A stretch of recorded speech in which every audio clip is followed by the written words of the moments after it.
Halo guys, perkenalkan kami dari kelompok 1, kelas A, Latsar CPNS BDK Pekanbaru. Anggota kami ada saya sendiri, Muhammad Afif Parito Amasel, Aldi Putra Hernandez, dan Nelly Sialagan.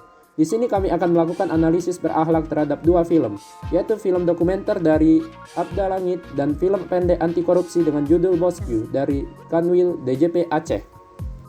Oke, film pertama yaitu film dokumenter Pengabdian untuk Negeri dari channel Sabda Langit. Film ini menceritakan tentang seorang wanita tangguh yang bernama Ibu Sri Handayani berusia 50 tahun. Seorang guru wiyata bakti di pelosok desa. Seorang guru yang mengajar di SD kecil pojok Dusun Wates, Kecamatan Pulau Kulon, Kabupaten Grobogan. Ibu Sri menceritakan kegiatan sehari-harinya untuk hidup di Dusun Wates. Penghasilan yang dihasilkan tentunya digunakan untuk dapat menghidupi anak-anaknya. Ibu Sri juga menceritakan terjalnya perjalanan menuju ke sekolah. Di sekolah, sudah banyak anak-anak yang menunggunya untuk senang diajar oleh Ibu Sri sendiri. Ibu Sri menceritakan ada 29 siswa dari kelas 1 sampai kelas 6. Ibu Sri juga menceritakan bahwa saat perjalanan ke sekolah, ada pengalaman tidak mengenakan berupa masalah pada remnya yang menyebabkan Ibu Sri jatuh dari motor berkali-kali. Ibu Sri sempat ditawari sekolah yang bagus untuk diajar, tetapi Ibu Sri tetap ingin mengabdi di SD kecil pojok.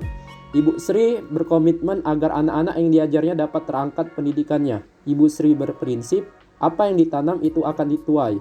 Jadi harus menanam kebaikan agar dapat dituai atau mengunduh kebaikan dan lakukan untuk beribadah.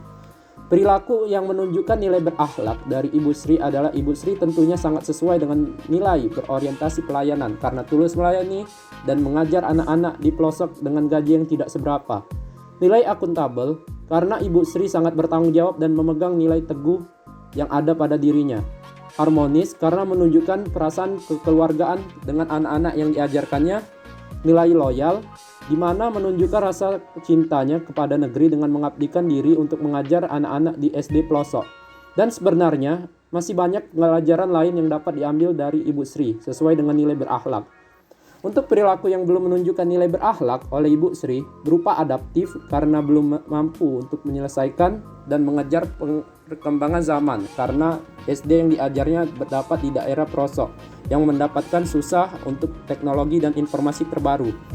Sehingga pengajaran belum bisa seefektif sekolah lain, kolaboratif karena belum dapat berkolaborasi dengan pemerintah setempat, dan kompeten karena masih belum mendapat kesempatan untuk diajar dan untuk mengejar skill yang lainnya. Selanjutnya, apa yang harus dilakukan agar yang baik dapat dipertahankan dan yang belum dapat diperbaiki? Nilai-nilai core values ASN secara keseluruhan telah diterapkan oleh Bu Sri dengan baik yang terlihat dari cara beliau dalam melayani dan mendedikasikan diri secara sungguh-sungguh untuk mengajar di sekolah tersebut. Untuk dapat mempertahankan hal tersebut dibutuhkan tekad dan prinsip yang kuat, serta kepekaan, kepedulian, dan empati yang tinggi dalam melihat permasalahan yang ada di sekitar kita. Selain itu, kita perlu juga menyadari bahwa ASN itu adalah pelayan masyarakat yang mendedikasikan diri untuk masyarakat.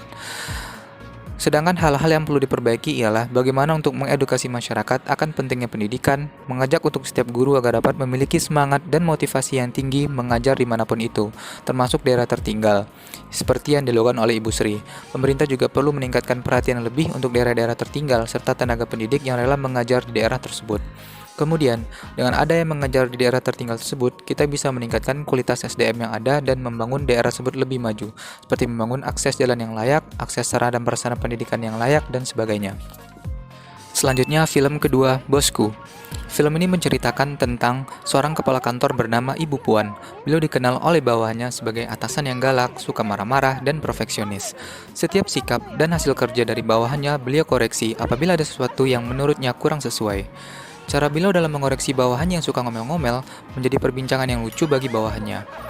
Kemudian, di sela-sela perbincangan, terdapat satu pegawai menyadari bahwa setiap tindakan yang dilakukan oleh Ibu Puan adalah untuk kebaikan pegawainya juga. Lagi pula, kantor sekarang menjadi lebih produktif sejak Ibu Puan bekerja di sana. Adapun pesan dari film pendek ini yaitu, semua tergantung niat. Jika niatnya benar, maka kinerjanya bagus. Kemudian, tidak ada perbedaan antara atasan dan bawahan. Yang ada hanya perbedaan tanggung jawab. Bawahan, tanggung jawabnya jadi pegawai yang baik. Atasan, tanggung jawabnya untuk menjadikan bawahannya menjadi pegawai yang baik dan menjadi panutan masyarakat. Selanjutnya adalah analisis masalah. Yang pertama, bentuk penerapan nilai-nilai dasar ASN yaitu berakhlak. Yang pertama adalah akuntabel. Ibu Puan sebagai kepala kantor bekerja dengan produktif yang dibuktikan semenjak ia masuk kantor menjadi lebih produktif dari biasanya. Ia juga disiplin waktu jam kerja dan tata tertib kantor. Selanjutnya adalah harmonis. Ibu Puan tidak pernah lupa untuk mengucapkan kata tolong, maaf, dan terima kasih. Kemudian kompeten dan loyal. Ibu Puan selalu berusaha membantu pegawainya dan menjaga nama baik sesama ASN dengan cara membantu pegawai belajar untuk dapat bekerja dengan disiplin dan menerapkan nilai-nilai dasar ASN. Ia mengatakan bahwa tugasnya untuk mengubah pegawainya menjadi pegawai yang baik dan menjadi panutan masyarakat. Selanjutnya adalah adaptif. Ibu Puan bertindak proaktif dalam mengambil tindakan tegas kepada pegawainya yang melanggar nilai-nilai dasar ASN.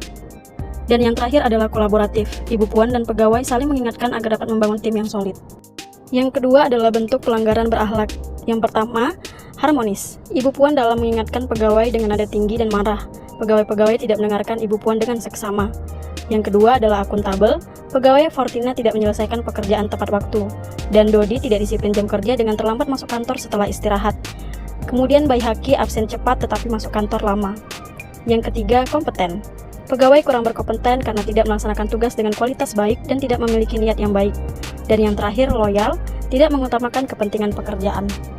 Kemudian dampak tidak diterapkannya nilai berakhlak. Yang pertama, pekerjaan tidak selesai dan kualitasnya tidak baik. Kemudian buruknya citra ASN di mata masyarakat dan lingkungan kerja menjadi tidak kondusif. Nah, bagaimana pemecahan masalah tersebut? Yang pertama, Ibu Puan sebaiknya dapat lebih mengontrol emosi dan cara berbicara. Kemudian, para pegawai harus belajar lebih lagi mengenai nilai-nilai berakhlak dan menanamkannya dalam diri. Kemudian, dilakukan perubahan cara absensi, yaitu dengan melakukan swafoto di kantor sehingga pegawai absen sesuai jam kedatangannya ke kantor. Konsekuensi penerapan dari setiap alternatif pemecahan masalah tersebut. Yang pertama, pegawai dapat lebih mendengarkan dan mencontoh hal baik yang ada pada Ibu Puan.